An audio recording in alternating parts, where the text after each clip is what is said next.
Who were the biggest winners from the Cowboys' final preseason game against the Seahawks? All that and more in this episode of the Locked On Cowboys podcast. You are Locked On Cowboys, your daily Dallas Cowboys podcast. Part of the Locked On Podcast Network, your team every day. Locked On Cowboys. Locked On Cowboys. Welcome back to the Locked On Cowboys podcast, part of the Locked On Podcast Network, your team every day. We want to thank you for making us your first listen of the day. We are free and available on all platforms. And today's episode is brought to you by Brightco Jewelry and Watch Insurance. Brightco brings you comprehensive, fast, and affordable insurance for as low as $5 per month. Check out their special offer going on right now for Locked On listeners and get covered in under 2 minutes at brightco.com/locked on. That is brightco.com/locked on. I am Marcus Mosher. You can follow me on Twitter at Marcus_Mosher. He is Landon McCool. Check him out on Twitter at McCoolBCB. Landon, what's going on, sir? Not much. It was kind of a weird feeling. We talked about it, like having a Cowboys game on a Friday night. So I'm up late watching the game a couple different times.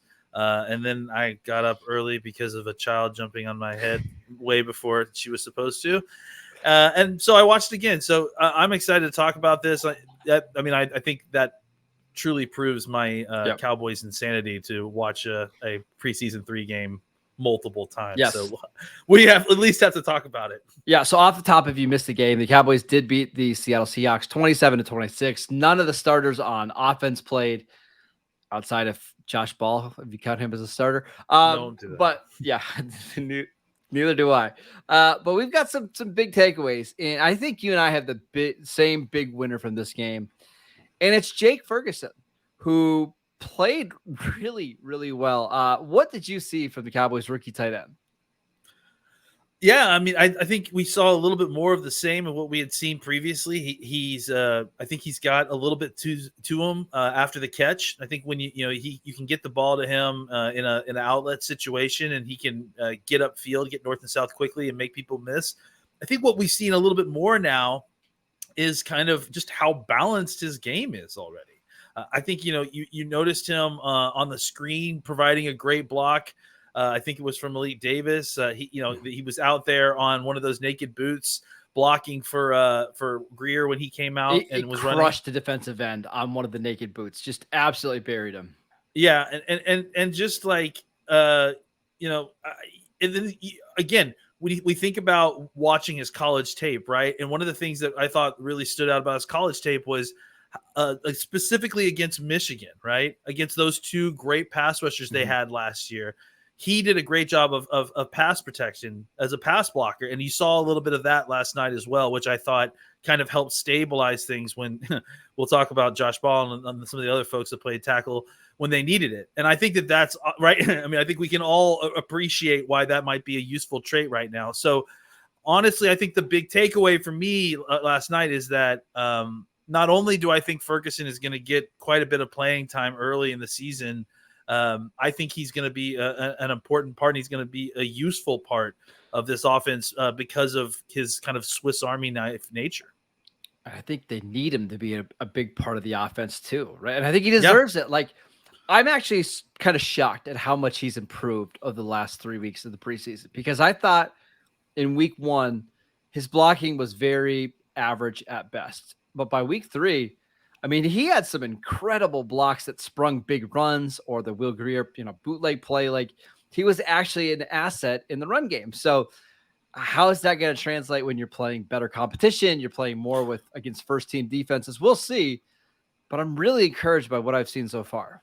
Well, these weren't necessarily all the Seattle's defensive starters, but they were more than what the Cowboys were putting out there. And these were guys that were going to be playing for them on Sunday. So this was a pretty decent test for Ferguson. You're definitely right. There's still another level that we got to see it on. But that was one of the things I thought we should point out with a lot of these notes is that, again, the Cowboys were technically outclassed by one level, because Seattle was playing, a percentage of their starters, certainly a much higher percentage of their starters than the Cowboys were. So all these are, positive notes to temper the, I guess bump up what we're saying. Absolutely. Because they were going up against a higher level of competition than they normally would. We should also just mention Peyton Hendershot, the other tight end, because absolutely he was really good in this game. The drive that the Cowboys needed to take the go-ahead touchdown, Peyton Hendershot caught the long pass that got on third down, and then he ended up catching the game-winning touchdown. I mean, you can just see, like, in the open field, Hendershot's not like super fast, but he's just good after the catch. A little bit like Dalton Schultz, where you don't expect this guy to run away from linebackers and safeties, but seems like he's always getting more yards than expected.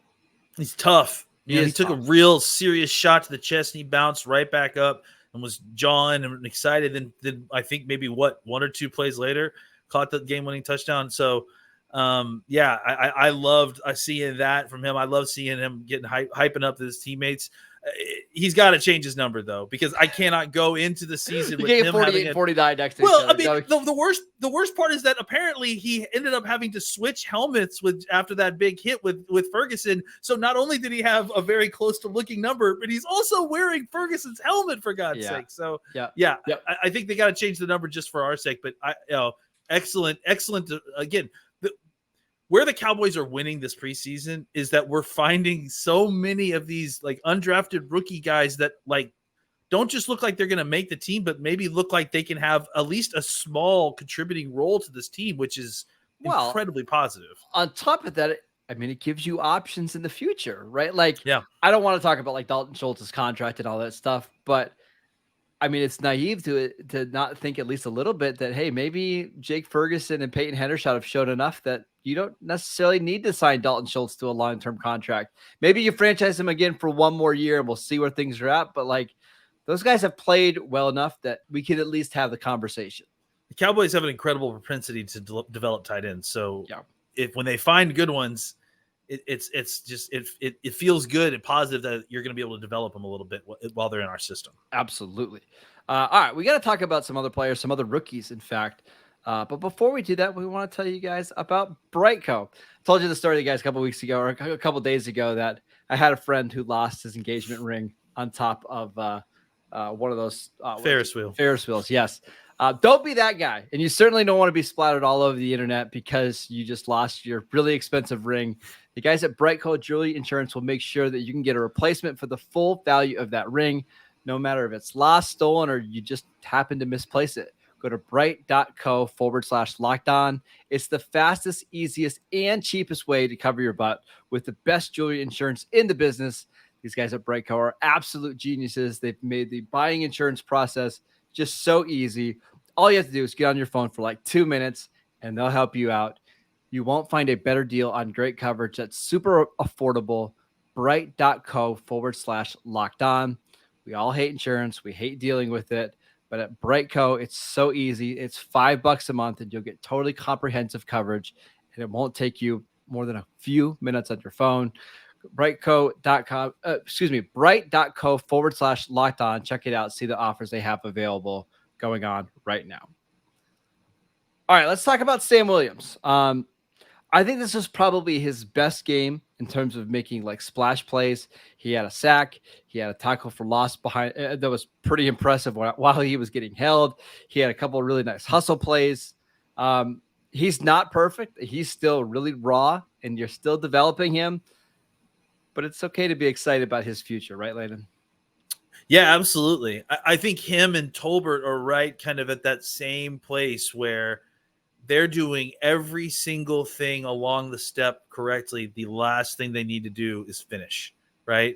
And we'll talk about Tolbert in a little bit, but I thought Tolbert had a really good game, but he couldn't finish because he didn't get so much help from his quarterback. But with Williams, he's showing you so much. He's pushing tackles back. He's creating pressure. He's getting his hands and touching the quarterback. He's pressuring. He's getting technical QB hits.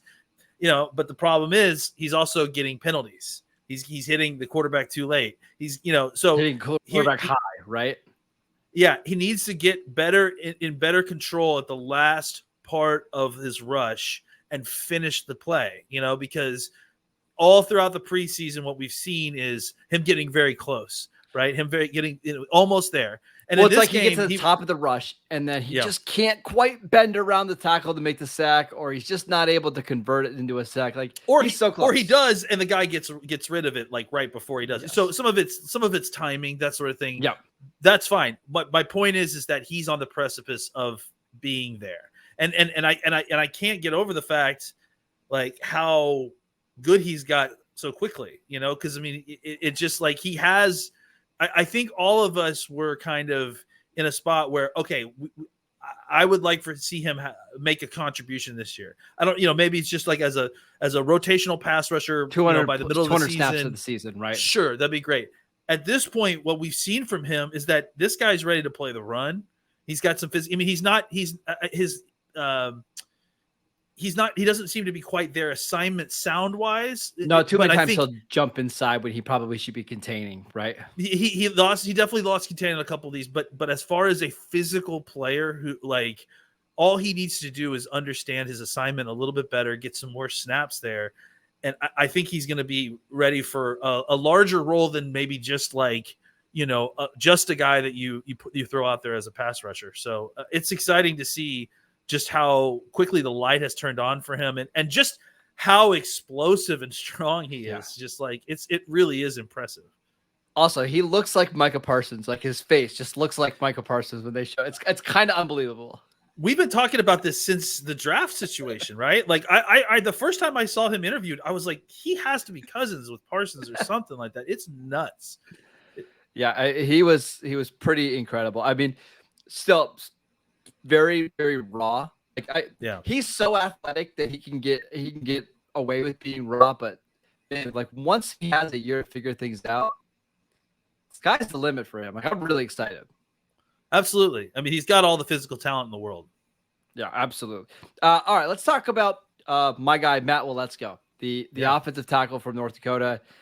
Finally got to see him in action. What did you see from his play? I thought he looked really good. Honestly, I thought considering relative to what his competition was, I thought he looked as good as any of these tackles in this game. I mean, he consistent, especially in pass protection. He's consistently where he needed to be. He has some explosive movement ability to him for a guy his size.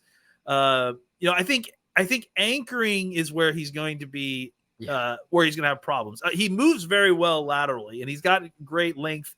And the kind of other part that's missing from that with a lot of young tackles, and I think is missing with Josh Ball at this point, is that he understands that he has athleticism and length, and he doesn't. Or at least from what I saw, he didn't like panic. He wasn't like trying to bend to engage contact, which always leads to waist bending, which always leads to swipe moves and guys getting around you quickly. So he looked very much in control. He contained, what he was doing very well. But the times there was only one or two times where someone tried to use a power move or speed to power on him, and he tried to anchor down. And part of this could be his shoulder, because obviously, guys, he's still dealing with a pretty serious shoulder situation. But when he tried to anchor down, he couldn't stop. Like he just kept on getting inch back. It wasn't like terrible, but it also he wasn't stopping. It wasn't a situation where he was going to eventually grind the guy down. It was going to be a point where if the quarterback didn't get rid of the ball, he was going to have a tackle in his lap. So, but overall, I thought really great debut. And if he can, continue to improve, I think he can contribute in some way as maybe the backup left tackle, not week one. I wouldn't feel comfortable with him throwing him out there week one, but maybe a couple of weeks into the season, you can feel comfortable enough that he could be your backup left tackle situation.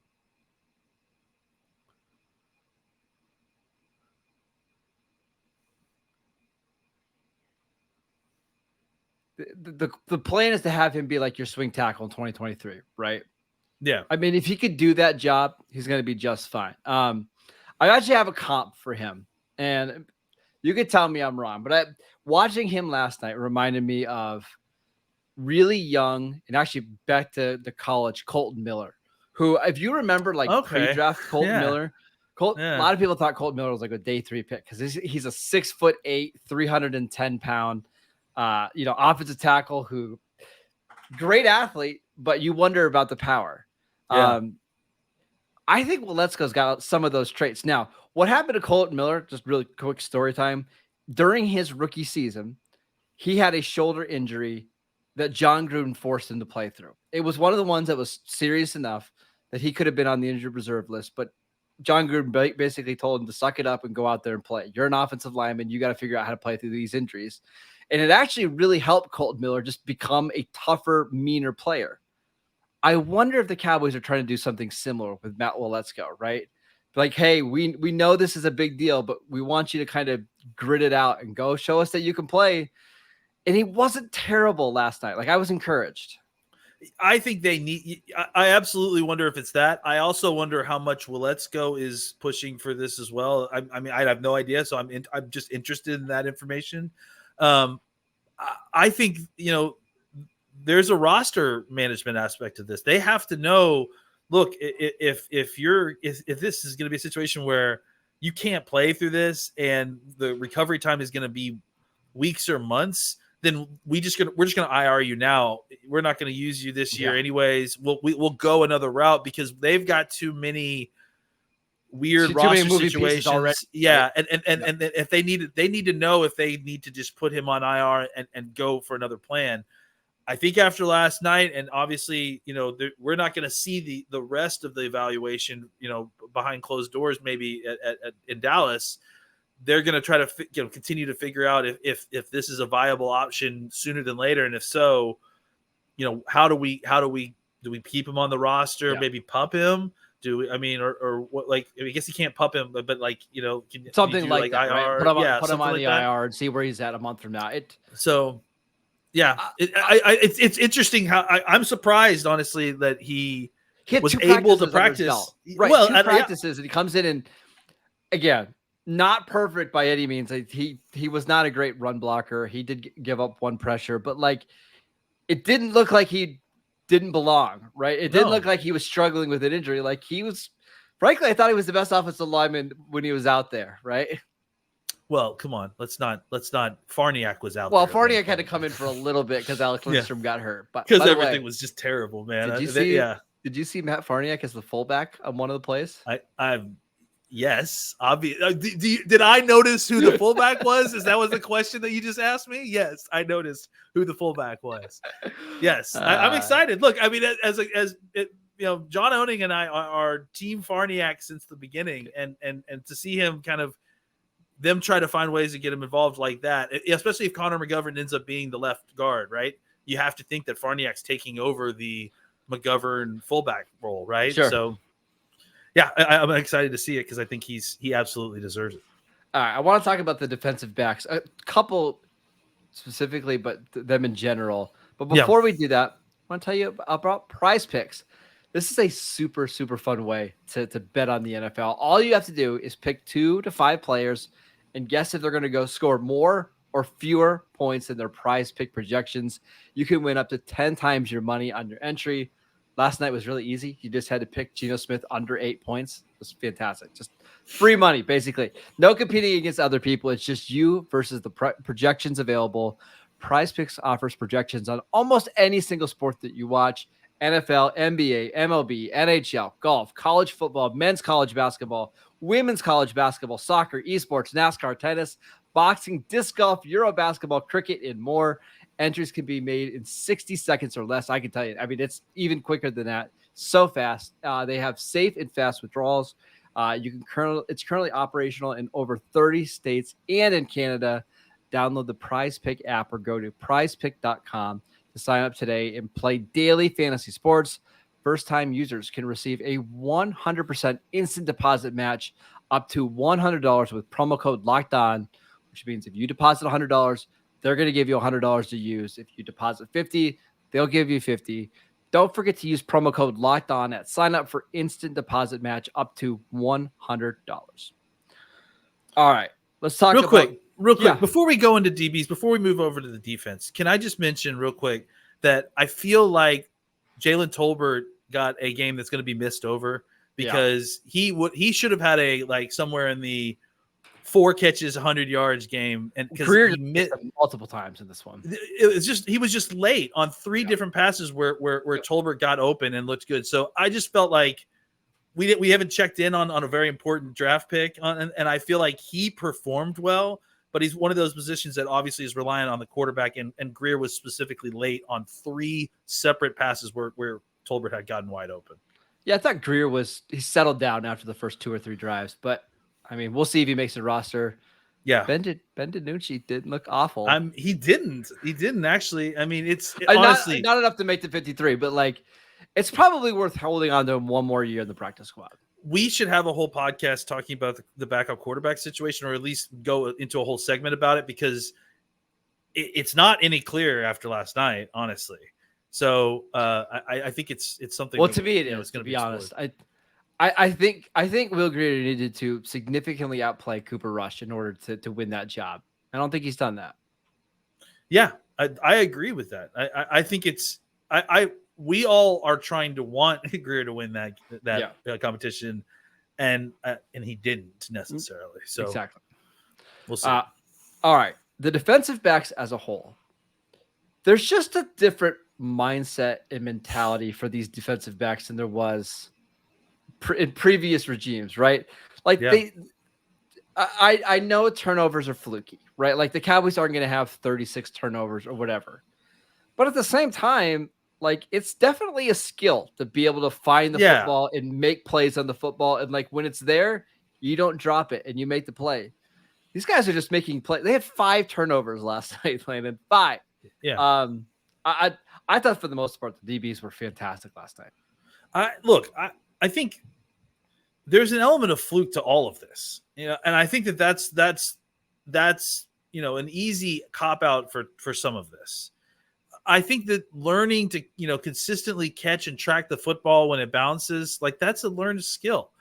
Being in the right position to see the ball when it bounces out, which means playing the right kind of defense, that's a learned skill. Well, I would even say like Nahshon Wright's interception, like, to the common fan, Drew Lock just threw it right to him. But if you watch that play again, Nahshon Wright's guys on the outside, and he sees this thing coming, right? And he jumps in front of the route and makes a play. I think that was 2 trap. Like, I think that's specifically the type of defense. You're trying to fool the quarterback into thinking it's one thing, and then the rules say that if your man goes vertical, I think you allow him the safety, and then you saw him. He basically cut the guy off. And I think when you watch that one angle, it looks like Drew Lock threw it right to him, but I think the ball was already in the air when 25 stepped right stepped right in front of him and grabbed the ball. So I think that there is an element of flukiness to it, but I also think they work really hard, both in scheme and practice efforts to kind of optimize that. I remind you that they do every day in training camp before practice. They do those drills where the entire team works on ball skills. Mm-hmm. And I think that stuff, adds up. We should talk about DaRon Bland, because he gave up a touchdown last night, but I was actually really encouraged by what I saw, because one of the most important parts about being a corner is when you give up a big play, do you sulk? Do you let it impact the next 5 or 6 plays, or do you come back and you make a play?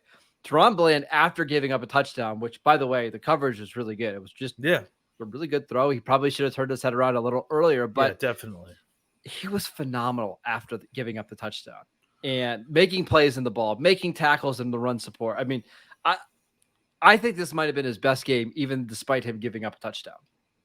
I think that the touchdown showed me the most important thing that we needed to see was he played that poorly.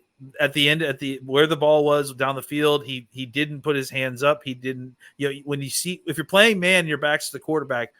When the wide receiver puts his hands up, you got to put your hands up. This isn't a situation like that video we saw of Diggs in the back of the end zone with Keenan Allen, where Allen, like a wily veteran, didn't put his hands up to the last minute.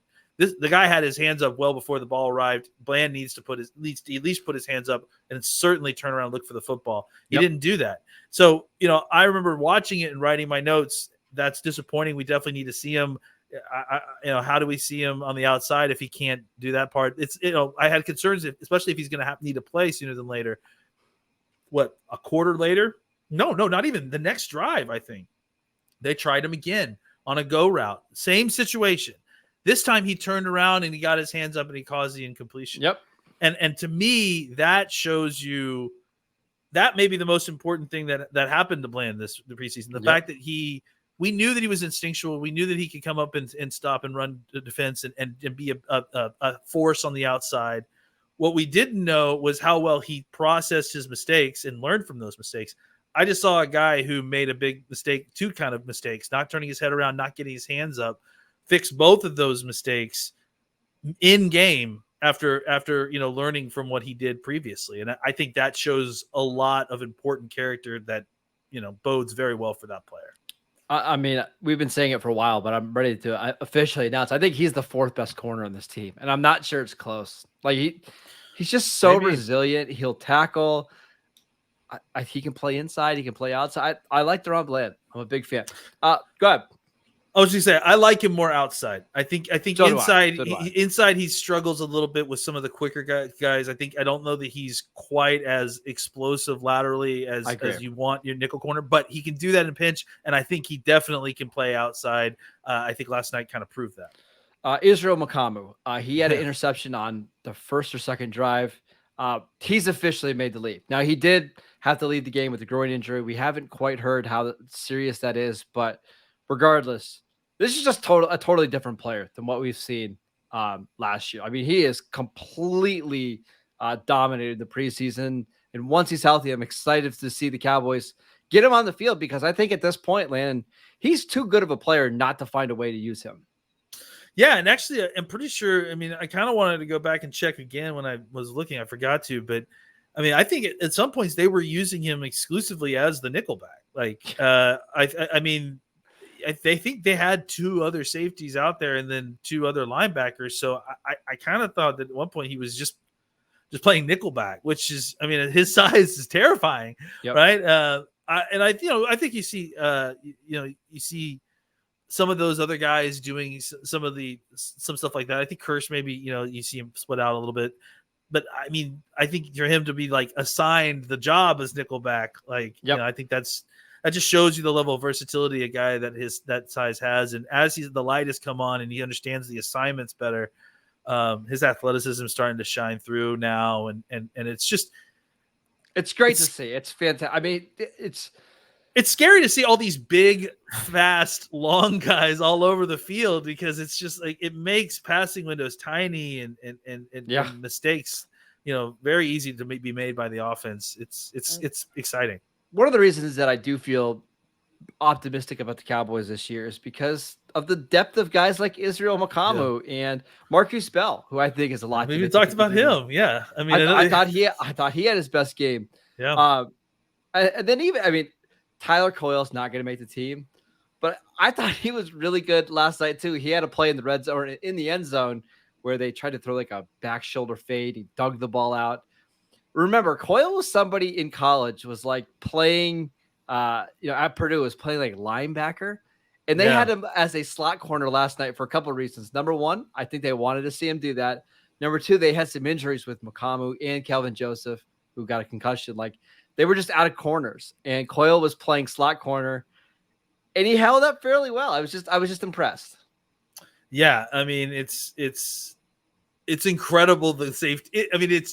It's not just incredible because the depth itself is incredible. It's incredible that it's the Cowboys that have this kind of safety depth. Like, it's crazy. But they're 6 deep maybe at safety, like where you feel comfortable.